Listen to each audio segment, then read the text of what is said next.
할렐루야. 네, 서로 축복하십니다. 오늘도 웃고 삽시다. 오늘 성경에서 한 부부를 만나게 됩니다. 남편의 이름은 나발이었고, 이름이 참 내용이 좀 거시기 하죠. 나발이 나발을 잘못 불어가지고 지금 조절나게 생겼습니다. 부인의 이름은 아비가일입니다. 이런 상상을 한번 해봅니다. 이 부부가 행복했을까? 세상적인 관점으로 보면 돈은 많아요. 그래서 오늘 성경에서 큰 부자라, 여러분 성경에서 큰 부자라 이거 보통 부자가 아닙니다. 많은 성경의 기록이 나와져 있습니다만은 아브라함처럼 거부라 이런 단어 아무한테나 쓰는 게 아니거든요. 욥 같은 경우에 있어서도 굉장히 큰 가축업을 하잖아요. 그러니까 나발도 마찬가지입니다. 양과 염소 모두 합쳐서 무려 4,000마리입니다. 지금도 이제 대단한 가축업인데 그 당시에는 지금 상상한 것보다도 더 큰 부를 가지고 있었죠. 그러니까 물질은 참 많은 부부인데 도대체 나발과 아비가일의 부부가 서로 행복했을까? 지금 우리들의 관심과 생각이 가정 안에 가장 큰 몫을 차지하는 것이 미안하게도 물질입니다. 우리 가정에 물질만 채워지면, 우리 가정의 수입이 조금만 더 늘어나면, 우리 가정이 아파트를 좀 넓은 데로 이사를 가면, 우리 가정이 좀 큰 대지의 그런 평수의 집을 가졌으면, 그러면 우리 부부와 우리 가정이 행복하리라 그 생각을 할까요, 안 할까요? 안 한다고 그러면 거짓말입니다. 근데 과연 그것이 채워지면 진짜로 부부가 행복할까? 그것은 또 다른 문제입니다. 그러니까 이 부부의 문제를 보면 참 묘해요. 어쨌든 이 둘이 부부가 돼서 그렇게 살고 있는데, 지금 이제 문제는 바로 이 둘 사이에 누가 끼어드느냐면 다윗이 끼어들어요. 끼어드는데 이 다윗을 바라보는 이 부부의 시각이 정반대입니다. 나발 같은 경우에 있어서는 다윗을 어떻게 보느냐, 이게 이제 어떤 렌즈로 보느냐 그 차이거든요. 똑같은 대상을 바라보는데 어느 시각에서 이 사람을 바라볼 것인가, 어느 시각에서 내가 이 사람을 들여다볼 것인가, 이제 거기에 따라서 판단과 생각과 그를 대하는 태도가 완전히 달라지는 거죠. 지금 나발은 어떤 관점에서 다윗을 보느냐면 자기 시각에서 보는 거예요. 자기 시각으로 보면서 이 다윗을 마치 불량자로, 어떤 깡패로, 아니면 주인을 떠난 어떤 그 깡패 집단으로 그렇게 다윗을 지금 치부하고 있는 겁니다. 근데 사실 다윗은 나발에게 해코지 한 게 아무것도 없습니다. 오늘 종들이 와서 그 이야기 하잖아요. 우리가 들에 있을 때 우리를 선대했습니다. 잘 대해줬습니다. 또 하나는 우리 가축을 저들이 뭐가 되느냐면 담이 되어줬습니다. 영어로 월이라고 하는 단어를 쓰고 있거든요. 그러니까 쭉 둘러싸서 이 가축을 누가 도둑질하지 않도록 막아준 거예요. 그 당시에는요, 힘 있는 사람이 넘버원입니다. 그걸 다 지켜줬어요. 그러면 이 나발 입장으로서는 다윗에게 은혜를 입었을까요? 안 입었을까요? 은혜 입었죠. 그러면 은혜 입었다고 하는 사실을 눈꼽만치라도 생각을 했더라면 자기 먹는 것 가운데 조금 줄 수 있잖아요. 지금 먹을 게 없어서 혼자만 먹어야 되는 상황이라면 다르지만 이 사람 먹을 게 천지잖아요. 그럼 그렇게 많은 부 가운데 나도 먹고 당신도 먹고 그러면 서로가 같이 살 수 있잖아요. 근데 이 나발은 다윗을 어떻게 보느냐면 말 그대로 오늘 이제 그 단어를 씁니다. 모욕을 주었다. 그러니까 다윗을 완전히 깔아뭉개는 거예요. 그래서 이제 나발은 자기 시각에서 다윗을 보는 겁니다. 그렇다면 아비가일은 다윗을 어떻게 보고 있는가? 이게 큰 차이입니다. 아비가일은 다윗을 하나님의 시각으로 봅니다. 이게 큰 차이가 있는 겁니다. 똑같은 다윗을 보는데 내 입장에서 볼 것인가? 사람은 자기 입장에서 보면 자기 기준으로밖에는 볼 수 있는 힘이 없어요. 어느 사람을 내가 보더라도 내가 저 사람을 딱 보잖아요. 그러면 내 관점에서 보는 겁니다. 그러면 내 관점에서 보면 내 판단과 내 생각이 옳을까? 아니면 틀렸을까? 그 기준 잡는다는 게 힘들어요. 그래서 늘 우리들이 누구를 판단할 때 조금 더 뒤로 물러서야 할 필요가 있습니다. 왜냐하면 내가 지금 생각하고 판단하는 것이 100% 옳다고 누구도 거기에 대해서 보장해 줄 수가 없습니다. 근데 이 아비가일은 어떻게 다윗을 보는가? 하나님의 시각으로 보는 거예요. 하나님의 렌즈로 보는 거예요. 그러니까 남편이 못 본 것을 아내가 지금 보고 있습니다. 그래서 이제 나발의 그 행동을 아비가일이 듣잖아요. 듣고 나서 그 다음에 아비가일이 행동합니다. 행동하는데 어떻게 행동하는가? 참 여기에 지혜로운 모습이 드러나게 되는데 18절을 보시면 아비가일이 어떻게 하느냐면 급히 행동합니다.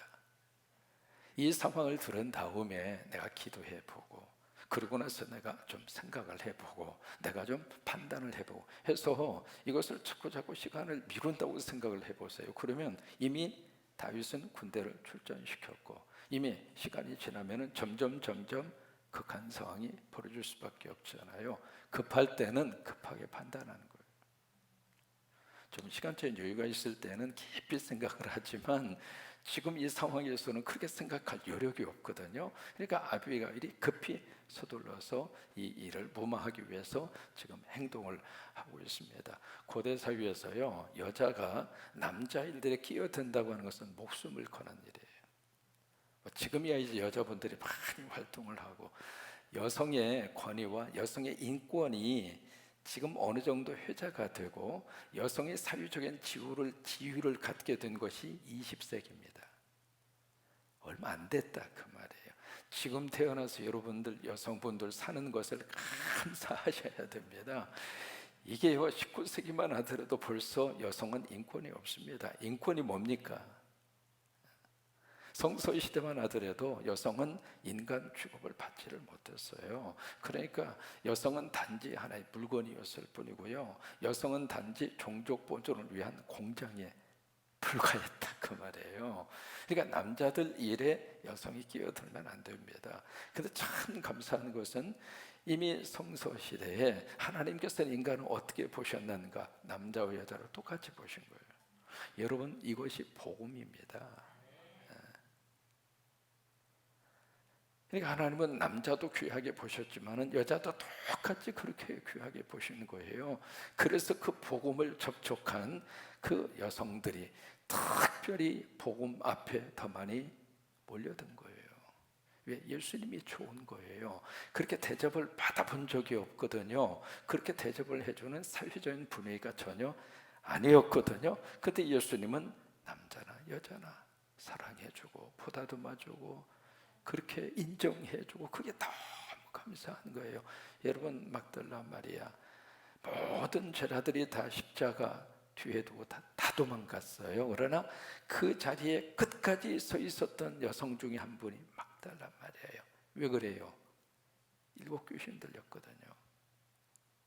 여러분, 7 귀신이라고 하는 것은 귀신 7마리가 들어갔다 그 의미도 되지만, 마리아 입장으로서는 그 당시 사회적으로 7가지의 사회적인 압박과 사회적인 불평등과 사회적인 억압 속에서 이 여성이 살았다 그 말이에요. 다시 말해서 그 여성이 어깨 펴고 살 수 있는 환경이 아니었다 그 말이에요. 치고 그냥 억압을 당하고 뺏기고 그냥 그런 속에서 살던 이 마리아를 인간답게 만들어 주신 분이 누구냐면 예수님이에요. 예수님 만나서 그게 다 벗겨진 거예요. 예수님 만나서 그 멍해가 다 사라지게 된 거예요. 예수님 만나서 그 어두움이 다 거치게 된 거예요. 그리고 참 인간 마리아로 대해준 유일한 분이 예수 그리스도였어요. 그 사랑 때문에 십자가를 떠날 수가 없었던 거예요. 사람은 그래요. 진심으로 나를 사랑해 주는 사람 곁에 영원히 있고 싶은 거예요.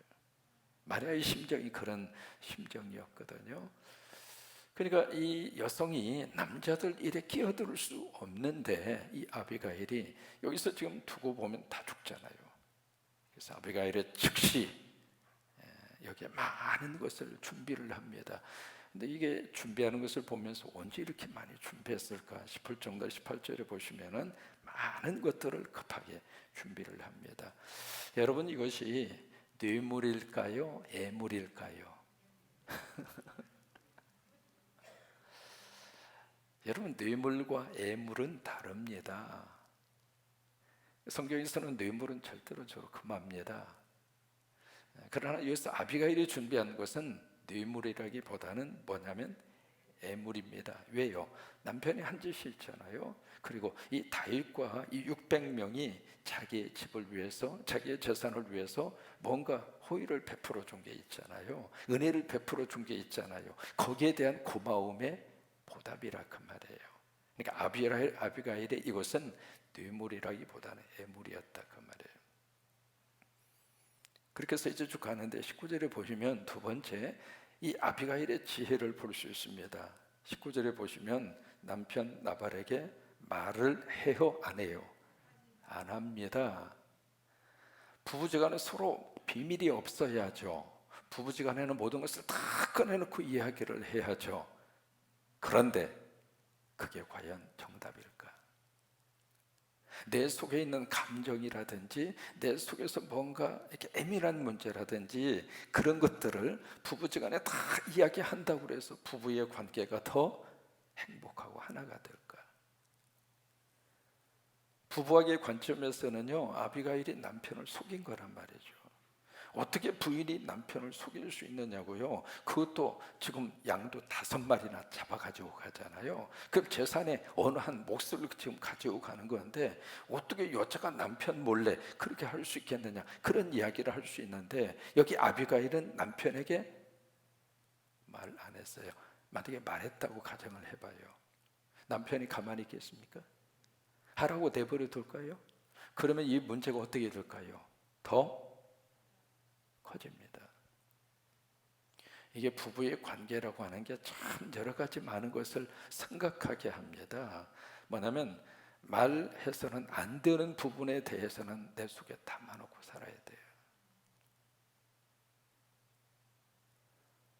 사람이 속에 있는 것을 다 이야기하고 그렇게 살면 최고로 행복하죠.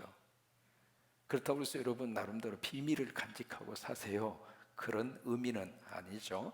그 정도는 여러분 캐치를 하시잖아요. 여기 지금 이 케이스 같은 경우에 있어서는 말하지 않는 것이 지혜입니다. 그러니까 여러분들이 기도하시면서 때로는 그런 게 필요한 겁니다. 이걸 말 안 해서 오히려 앞으로 더 좋은 일이 생길 수 있고, 이것을 말을 안 해서 부부가 더 행복해질 수 있고, 이것을 말을 안 해서 오히려 더 믿음으로 세워질 수 있다면 혼자 간직하세요. 또 하나 기도하시면서 이것을 이야기해서 더 관계가 하나가 될 수 있고 서로 의지가 될 수 있고, 그리고 그 문제를 같이 해결할 수 있으면 이야기를 하시고요. 그러니까 그런 판단 기준이 필요하다 그 말이죠. 이 아비가일은 남편에게 이야기하지 않습니다. 그러고 나서 다윗에게 쫓아갑니다.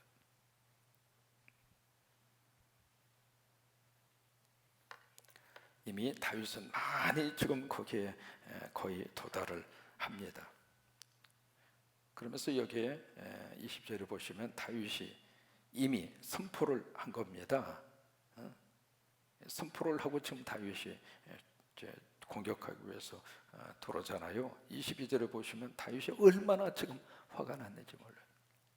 근데 지금 여기에 성경은 다윗의 이런 행동을 정당화시키고 있지는 않습니다. 왜냐면 우리가 다윗을 참 위대한 인물로 기억하잖아요. 오죽하면 하나님의 마음에 합한 자라.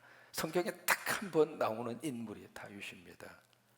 지금도 유대인들은 데이빗 스타라고 그래가지고 여러분 이스라엘의 국기를 보시면 가운데 헥사책이라 해가지고 이런 표시가 있잖아요.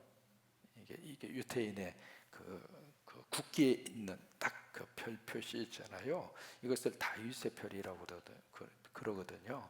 지금 예루살렘이, 그러니까 옛날 예루살렘, 지금 이제 팔레스타인하고 막 공격이 일어나고 막 그게 성전산입니다. 지금 이제 그 통곡의 벽에 있는 그것을 거기를 성전산이라고 그러는데 거기서 지금 막 팔레스타인하고 이스라엘하고 붙어가지고 한 300명 정도가 막 다치고 막 미사일 공격을 하고 막 그러고 있잖아요. 그 예루살렘 수도를 정한 사람이 다윗입니다. 그러니까 지금도 유대인들의 머릿속에는 다윗 하면은 이게 보통 인물이 아니거든요. 근데 성경은 다윗을 위대한 인물로 추켜 세우지 않습니다. 다윗에 있는 인간적인 모습을 그대로 성경은 다 기록하고 있는 거예요. 다윗은 이런 인간이다. 사람은 사람이에요. 사람을 미화시키고요, 사람을 아무리 포장을 한다 할지라도 인간은 인간입니다. 성경은 그 점을 놓치지 않습니다. 근데 누가 위대한가? 그런 부족하고 그렇게 연약하고, 이 일에 대해서 다윗이 이렇게까지 화를 낼 필요가 있겠는가? 한 가정을 싹쓸이하라고 600명이나 하나님이 붙여줬는가? 그런 건 아니거든요. 지금까지 사울이 그렇게 추적을 하고 그랬을 때에도 너무 살리는 일을 위해서 함께 동원해도, 그래서 그 일나 주민들도 살려내고, 그 일을 통해서 지금 이스라엘 백성들의 마음을 한 사람 두 사람씩 여론이 다윗 쪽으로 지금 기울어져 가고 있거든요. 근데 그 찰나에 찬물을 끼얹는 일을 다윗이 지금 범하고 있다 이 말이에요. 그러니까 다윗의 이 분노와 다윗의 이 행동 자체를 성경이 그냥 그래 그럴 수 있지 그리고 덮고 지나가기 위해서 쓴 게 아닙니다. 다윗은 지금 엄청난 실수를 지금 범하고 있는 거예요. 그런데 그 다윗을 하나님께서 아비가일을 통해서 막아주고 계시는 거예요. 아비가일을 통해서 하나님이 다윗이 범죄하지 아니하도록 그를 딱 지켜주고 있는 거예요. 우리 곁에 그런 아비가일이 필요합니다. 감정적으로 사람이 화가 나면 못할 짓이 없잖아요. 감정적으로 뭔가 욱하고 하는 이게 성질이 한번 하고 이렇게 터지면은요, 나도 모르는 사이에 내가 하는 행동과 내 언행이 뒷감당 못할 만한 행동을 누구든지 다 할 수 있거든요. 그랬을 때 곁에 아비가일이 있어서 딱 막아주는 사람, 그것을 잘 무마해 주는 사람, 그런 아비가일이 필요하다 그 말이에요. 그래서 아비가일이 등장을 하고 있는 겁니다. 그러면 아비가일이 다윗을 만났습니다. 첫 번째 어떤 행동을 보이는가? 23절에 보시면 나귀에서 내립니다. 여러분, 나귀에서 내렸다, 이게 지금으로 말하면 벤츠 500을 타고 온 겁니다. 여러분 그렇잖아요. 피카비처한 탁 그런 외제차를 탁 타고 와서 귀부인이 쏙하고 내리는 거예요. 내려서 맨 처음에 다윗에게 무슨 행동을 보이는가? 엎드립니다. 그리고 얼굴을 어디다 댑니까? 땅에다. 여러분, 이 행동이 무엇을 의미하는가 다윗은 알고 있습니다. 그냥 고개만 숙이는 것이 아니라 땅을 얼굴에 댔다, 이게 무슨 의미인가? 여러분 보실까요? 대기업의 회장 마누라가 탁 와가지고 그냥 이쪽 어느 사람한테 딱 고개를 숙여서 인사하는데, 인사하는 각도가 90도가 아니라 완전히 폴더폰으로 그렇게 인사한다고 생각을 해보세요. 무슨 마음이 들 것 같아요? 그게 쉬운 일이 아닙니다. 대기업이 아니라 조그만 회사의 사장 부인도 어깨가 얼마나 뒤로 낮아빠지는지, 그런 세상인데 그때 당신은 오죽하겠습니까? 이게요, 대목장 주인 마누라 아닙니까? 근데 다윗 앞에 이런 모습을 지금 보이고 있는 거예요. 그러면서 24절에 처음 뭐라고 이야기하는가? 내 주여, 내 주여. 이게요, 31절까지 내 주여라고 하는 단어를 계속 이야기하고 있습니다. 내 주여, 내 주여, 내 주여. 여러분, 그 단어가 그 단어 속에 그 사람의 마음이 담겨져 있는 겁니다. 주여라고 하는 말을 쓴다는 이야기는 이 다윗 앞에 나는 뭐라는 이야기예요? 종이라는 이야기잖아요. 그러니까 종이라는 단어와 주여라고 하는 말을 번갈아 가면서 계속 쓰고 있습니다. 주여, 나는 내 종, 주여, 종. 이 이야기를 계속 쓰고 있는 거예요. 벌써 이 단어 속에서 아비가일은 뭘 느끼고 있느냐면, 다윗은 바로 나의 주인이십니다. 그리고 나는 당신의 종입니다. 왜 이 용어를 쓸 수가 있었을까? 그 이유가 나옵니다. 어디에서 우리가 그것을 찾아볼 수 있느냐면 28절에 보시면 여호와께서 반드시 내 주를 위하여 든든한 집을 세우실 것입니다. 이 고백이 나오죠. 30절 여호와께서 내 주에 대하여 하신 말씀대로 모든 선을 내 주에게 행하사 내 주를 이스라엘의 뭘로 세워요? 지도자로 세우실 것입니다. 그러니까 지금 이 아비가일은 다윗을 지금 뭘로 보고 있는가? 왕으로 보고 있습니다. 왜 그런 생각이 들었을까? 그에게 하나님의 렌즈가 있는 거예요. 하나님의 시각으로 봤을 때 이미 다윗은 이스라엘 왕입니다. 왜? 사무엘을 통해서 다윗에게 하나님이 기름을 부었잖아요. 실질적인 왕은 되지 않았지만, 그러나 구체적으로 그 왕의 자리에 있지는 않지만, 그러나 실질적으로 하나님은 다윗을 왕으로 인정하고 있거든요. 근데 그것을 아비가일은 볼 수가 있었어요. 어떻게? 하나님의 렌즈로. 다시 말해 성령님이 그 안에 있었던 거죠.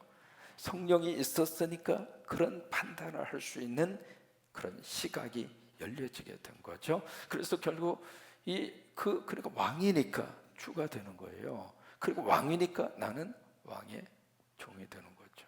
그래서 주여 종입니다. 이 이야기를 쭉 여기서 하고 있습니다.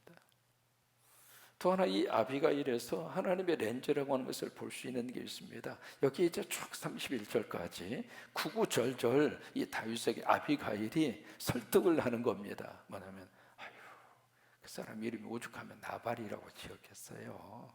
그러니까 괴념치 마세요. 그 사람 상대해가지고 괜히 다윗 당신한테 어떻게들 이렇게 뭐해요? 그러면서 자기 남편을 저 밑에 놓고 다윗은 지켜 세우고요. 이게요, 자존심 상한다고. 우리 남편이 뭐가 잘못했어요? 지금 주면 될 거 아니겠어요? 이거 먹고 떨어지세요. 그러면서 남편을 두드렸다면 자기도 남편도 다 죽습니다. 이게 사리 판단을 잘해야 되겠죠. 요즘 부모님들이 무조건 자식이라면 내 편이잖아요. 자식이 잘했는지 잘못했는지 따지지도 않아. 그거 알려고 하지도 않아요. 이게 어느 정도 해서 이게 누가 잘못했는가, 누가 문제를 일으켰는가 정도는 파악해야 될 거 아니겠습니까? 그래서 분간을 해서 내 자식이 잘못했으면 야 이놈아 너 그러면 안 돼 이놈아.